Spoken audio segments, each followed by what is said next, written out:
نحمده ونصلي على رسوله الكريم اما بعد فاعوذ بالله من الشيطان الرجيم بسم الله الرحمن الرحيم لقد من الله على المؤمنين إذ بعث فيهم رسولا صدق اللہ العظیم۔ اللہ رب العزت نے جناب نبی کریم صلی اللہ علیہ وآلہ وسلم کو مقام رفیع عطا فرمایا۔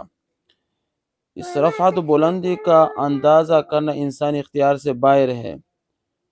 اسی طرح آپ صلی اللہ علیہ وسلم کی صفات و عادات، آپ صلی اللہ علیہ وسلم کی اخلاق و انصاف، بہادری، سخاوت، آپ صلی اللہ علیہ وسلم کے اخلاق و تعلیمات کی خوبی کا اندازہ کرنے بھی انسانی بس میں نہیں۔ آپ صلی اللہ علیہ وسلم کے اخلاق عظیم مرتبے پر تھے۔ اسی طرح عدل میں، انصاف میں، بہادری میں، سخاوت میں، عفو درگزر میں، عبادت میں، ریاضت میں، ہر صفت میں سب سے عظیم بلکہ سب میں معلم و مربی تھے۔ اللہ تعالیٰ فرماتے کہ ہمارا احسان ہے کہ حضور صلی اللہ علیہ وسلم جیسے نبی بھیجے جو معلم و مزکی مربی تھے۔ ارشاد ربانی ہے لقد من اللہ علی المؤمنین اذ بعث فیہم رسولا من انفسہم یتلو علیہم آیاتہ ویزکیہم ویعلمہم الکتاب والحکمت وإن كانوا من قبل لفی ضلال مبین۔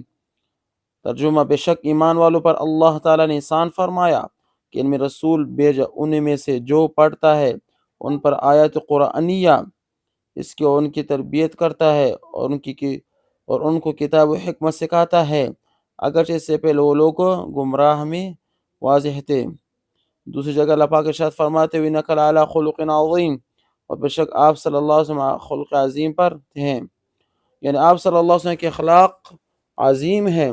حدیث میں کہ لوگوں نے حضرت عائشہ صدیقہ رضی اللہ تعالی عنہا سے آپ صلی اللہ علیہ وسلم کے اخلاق کے بارے میں سوال کیا تو فرمایا کہ تم نے قرآن نہیں پڑھا؟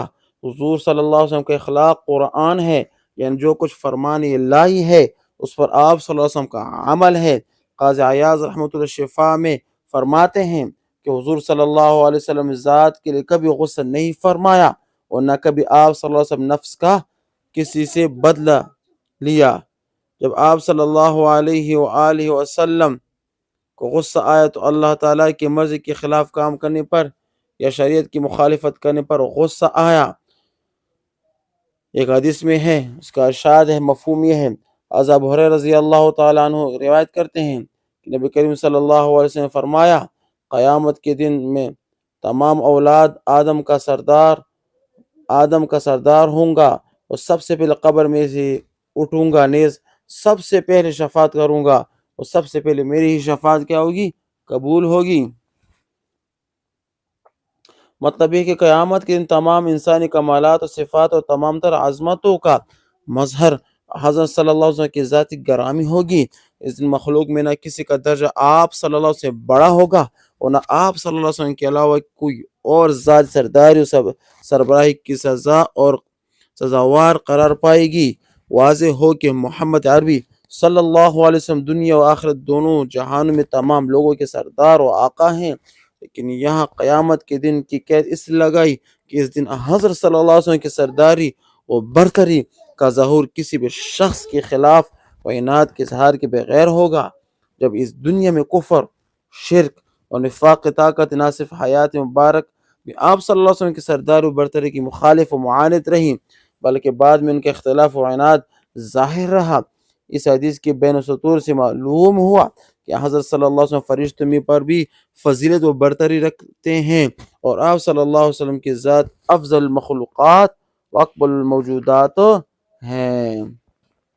حضور صلی اللہ علیہ وسلم کا موضوع قرآن پاک ہے، لہذا حضور صلی اللہ علیہ وسلم کا اخلاق بھی قرآن ہے، اس لیے پوری دنیا کے لیے پیغام ہدایت ہے۔ جو لوگ اس پیغام ہدایت پر لبیک کہیں گے کامیاب ہوں گے، جو لوگ مخالفت کریں گے ناکام ہوں گے۔ حضور صلی اللہ علیہ وسلم پیغام حق کو کبھی مکہ کے بازار میں سناتے، کبھی خلوتوں میں، کبھی مجلسوں میں، کبھی گھروں میں، کبھی دن میں، کبھی رات میں، کبھی صحراؤں میں، کبھی چوپاہوں میں، کبھی کدھر کبھی ادھر، اور قرآن کا پیغام دیتے کہ لوگوں اللہ کو مان لو اور کلمہ پڑھو تو کامیاب ہو جاؤ گے۔ تو میرے پیارے دوستو، ہمیں بھی حضور صلی اللہ علیہ وسلم کی زندگی کا مطالعہ کرنا چاہیے ان کے اخلاق کو سیکھنا چاہیے، ان کی سیرتوں کو سیکھنا چاہیے، ان کے سنت نبوی پر عمل کرنا چاہیے۔ ان سنت نبوی پر عمل کرنے میں ہمارے دنیا کی بھی کامیابی ہے، آخرت کی کامیابی ہے۔ انسان اس دن تک فلاح کو نہیں پہنچ سکتا جب تک اس کے دل میں حضور صلی اللہ علیہ وسلم کی محبت نہ ہو۔ اس کا دلیل قرآن ہے۔ قرآن کریم میں اللہ پاک فرماتے ہیں وَإِن كُنتُم، قرآن کریم میں اللہ پاک فرماتے ہیں فَاتَّبِعُوا قُلْ إِن كُنتُم تُحِبُّونَ اللَّهَ فَاتَّبِعُونِ يُحْبِبْكُمُ اللَّهُ وَرَسُولُهُ وَيَغْفِرْ لَكُمْ ذُنُوبَكُمْ۔ اے اللہ کے رسول اب کہہ دیجئے کہ جو کوئی بھی مجھ سے محبت کرنے کا دعویٰ رکھتا ہے وہ آپ صلی اللہ علیہ وسلم کی پیروی کرے، آپ صلی اللہ علیہ وسلم کی تابعداری کرے، میں ان کو گناہوں بھی بخش دوں گا، ان کو جنت میں بڑا مقام بھی عطا فرماؤں گا۔ تو میرے پیارے دوستو، حضور صلی اللہ علیہ وسلم کے اخلاق میں، حضور صلی اللہ علیہ وسلم کی زندگی میں، حضور صلی اللہ علیہ وسلم کے پیارے سنت میں دنیا کی بھی کامیابی ہے اور آخرت کی کامیابی ہے۔ ہمیں بھی اللہ سے یہ دعا کرنا چاہیے، اے اللہ ہمیں بھی حضور صلی اللہ علیہ وسلم کی زندگی پر عمل کرنے کی کیا کرے، توفیق عطا فرمائے۔ وآخر دعوانا ان الحمد للہ رب العالمین۔